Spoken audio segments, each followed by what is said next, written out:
बे समाव गासै पर्टेल नायगिरि रायजो राजा नोंथांमोनखौ बरायनानै लाग्रोबाय बे चेनेलनि गेजेरजों दिनै आं बेखौनो फोरमायनो सानदों नैबे जेनाखि सराइबिल ओनसोलाव जे आंनि मोनसे गोदान गला आङो अपेनिं खालामदों आंहा सिगाङावबो दंखायोमोन गलाया नाथाय आङो नैबे मोनसे गोदान न'खौ लुनायनि गेजेरजों आङो बे दखानखौ दिनै अपेनिं खालामबाय दिनै 4 तारिख 2024 डिसेम्बर दान दा बेनिखायनो आङो मोनसे खावलायनो सानदों आरोखि बे आंनि बिजनेसनि गेजेरजों दिनै जोंनि बर'फ्रा गोबां बेबायदिनो फालांगि होयो नाथाय मोनसे नैबे फालांगिनि गेजेरजों जोङो दिनै सोरबा जौगादों सोरबा जौगायाखै बेबायदिखौ नुनो मोनदों आंबो दिनै नाजानायनि गेजेरजों बे स्टेजाव फैबाय बेनिखायनो आं खावलायो आरोखि मोनसे बिजनेस एबा फालांगिखौ जोङो जौगाथाय एबा लाखिनानै दोननांगौब्ला बेयाव जाथिनि सहाय नांगौ दा बेनिखायनो आं बे मिडियानि गेजेरजों खावलायगोन नैबे सराइबिल ओनसोलाव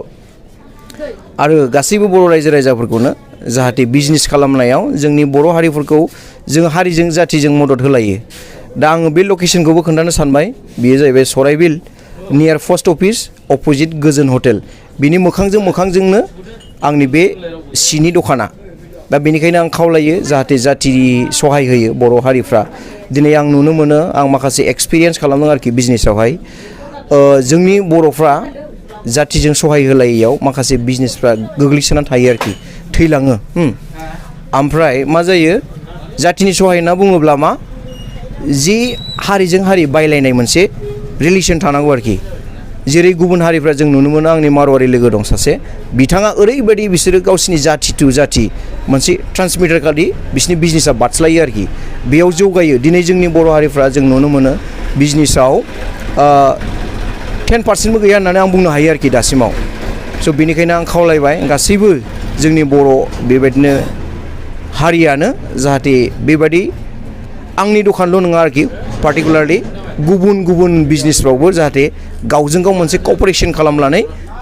जिनिसफोरखौ बायलायलायो आं बेखौनो खावलायबाय आरो बे आंनि गलायावहाय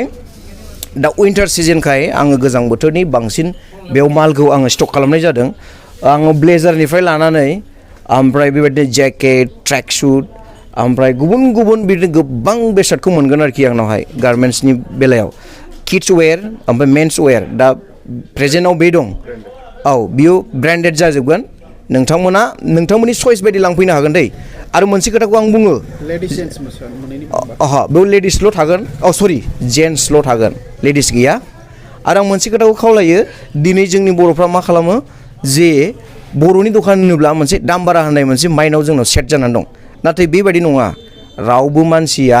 सोरबा कास्टमारनिफ्राय दाम बारा लानायनि मोन्थाय गैया मिथिबाय बेयो बार्गेनिं जायो नोंथाङा जुदि फसायोब्ला नोंथांनि इच्ছা बायदि नोंथाङा लांनो हागोन दिनै आं नुनो मोनो गथ'फोरखौ बुङो बर'नि दखानाव हाबनो नागिरब्ला गोबां दखानावनो आं बिदिखौ एक्सपेक्ट खालामदों आरोखि बर'नि दखानाव हाबनाङा स' बिदि नङा अननानै प्लिज आं खावलायो आरोखि नोङो दखानाव हाब